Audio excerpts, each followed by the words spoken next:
Why would God create people just to send them to hell? So the woman in this video is saying that religion does not make any sense because why would God create people he knew would go to hell? And there's a lot of topics to discuss in this video. First, we need to make some remarks clarifying the nature of what it means to say that God is all-powerful. This is important because God's power is a central point of argument throughout the video. She says at numerous points that if God is all-powerful, he could just create us in a way that we would all freely choose him, and this is straight up false.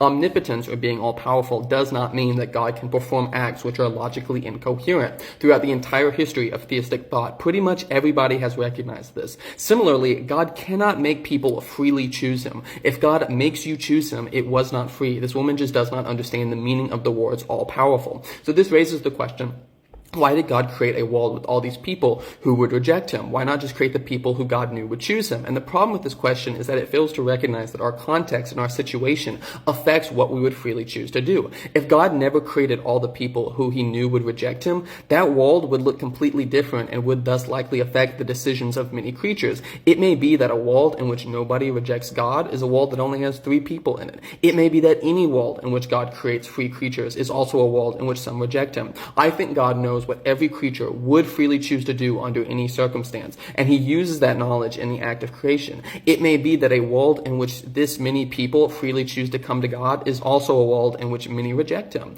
The next question she presents is, why does God need us to love him? And the response is, God doesn't need us to love him. God is perfectly good and perfectly loving, and part of being perfectly good and perfectly loving is wanting to share your love and goodness with others. It wouldn't make any sense to say God is perfectly loving, but that he doesn't want to share his love with us. Then the woman says that God can't be all-powerful and choose to not know certain things. And wait a second. You've been banging your fist on the table this entire video saying that if God is really all-powerful, that he should be able to do things that are logically contradictory. And if that's the case and you really want to commit to that position, how are you going to turn around and object to the idea that God could use his power to make himself not know something, which is, by the way, not a logical contradiction? You're being inconsistent here. Not only that, but I and many other theists think that God does choose to not know certain things, so this assertion on the woman's part needs justification. Finally, I want to address the question of why does God make us to need him? It is not simply that God has arbitrarily made us such that he is our only good. Rather, God is necessarily the only good of all creatures.